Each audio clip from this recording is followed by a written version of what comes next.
Live with the news where you live. This is News 13 This Morning. It's Election Day in Bay County. Find out where you need to go in order to cast your ballots. Plus, another armed robbery at a Panama City Dollar General store. We'll tell you what police know so far about the suspect. And the city of Springfield is making progress on its rebuild more than 4 years after Hurricane Michael. You hear what improvements officials say the resiliency plan is bringing to the area. Now, your first forecast, sponsored by Bush. Better air, pure and simple. Good morning, everyone, and happy Tuesday to you. We are off to a beautiful, quiet start this morning as we take a live look to the east. Just about 10 minutes shy of seeing the sun come up over the horizon, and it looks like it's going to be a perfect view with not a single cloud seen in the sky. Looking towards the east, now it looks like our weather reporting station here at News 13 has gone down right now, but no worries. We've looked at temperatures across the area, currently sitting at 43 at the Panama City Airport as well as up through Mariana. It's 44 in Defuniak Springs, 44 also in Bluntstown, and 47 currently in Apalachicola. Temperatures will be trending upwards through the day today, actually getting about 5 degrees warmer than yesterday. Highs in the middle 70s, some spots in the 80s with even warmer weather on the way this week. All right, thanks so much, Kristen, and thank you for waking up with us on this Tuesday. I'm Kelsey Pack. And I'm Chris Marchand. Let's go straight to your headlines. It is Election Day in Bay County. The polls opening at 7 o'clock this morning, and it's important to know where you could go to cast your ballot. Yeah, the city of Lynn Haven polling center will be at the Senior Center on Pennsylvania Avenue. So if you're voting in Mexico Beach, you can cast your ballot at First Baptist on 15th Street. In Parker, voting will be held at the Community Center on Park Street. Panama City voters will have to vote in their ward zones. So if you live in Ward 1, voting takes place at City Hall. Ward 2 will be the A.D. Harris Learning Village, which is off 11th Street. Ward 3 will vote at the Messiah Lutheran Church on 390. And Ward 4, residents will cast ballots at Frank Nelson Building on 22nd Street. 2 polling places will be open in Panama City Beach, the Lindell Conference Center on Lindell Lane and the Frank Brown Park Community Center.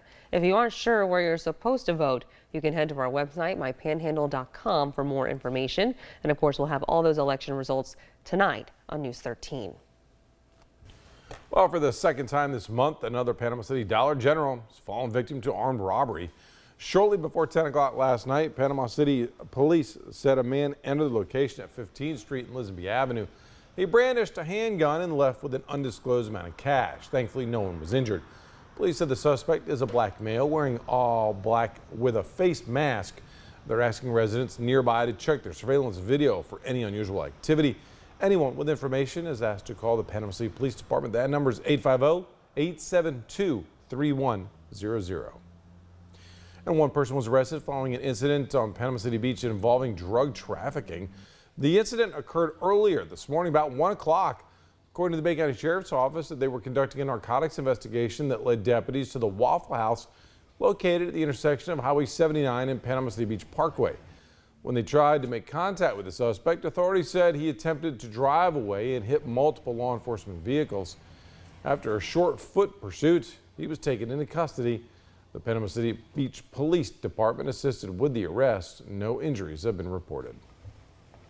It's Work Zone Awareness Week, and the Florida Department of Transportation is reminding drivers to be careful in construction zones.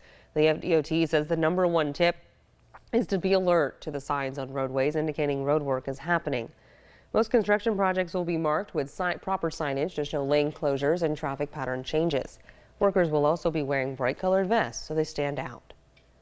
People who are working on these projects are your neighbors, they're your friends, they're your family, they're the people that coach your kids' Little League team. So we want to make sure that those people get home safely every day. And the people who travel through those work zones, we want to make sure that you get home safely every day too. So anything that you can do to help facilitate that, to make it safer for everybody.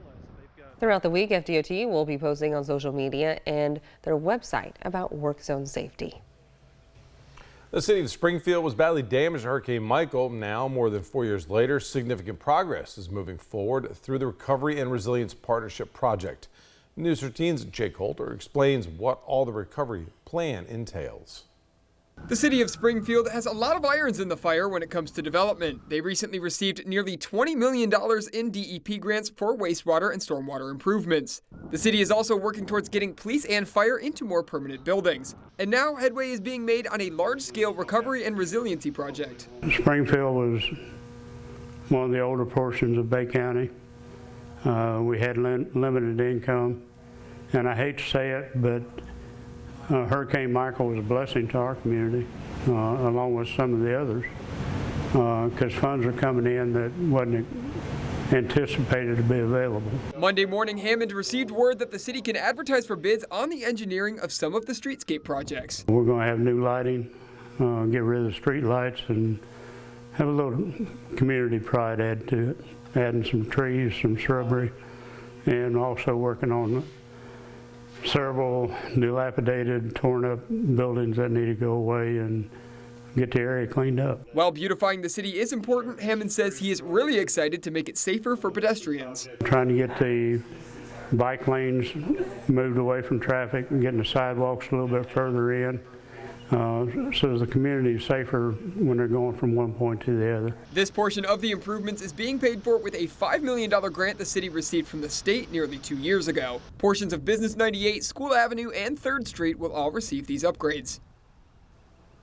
Well, some of the park improvements will come later, as this is and will continue to be a multi-year project.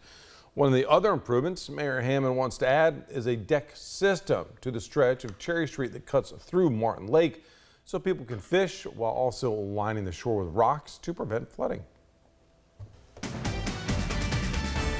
Ice cream, you scream. Now it turns out a scoop of ice cream may pack some healthy benefits. Details on this sweet new research coming up.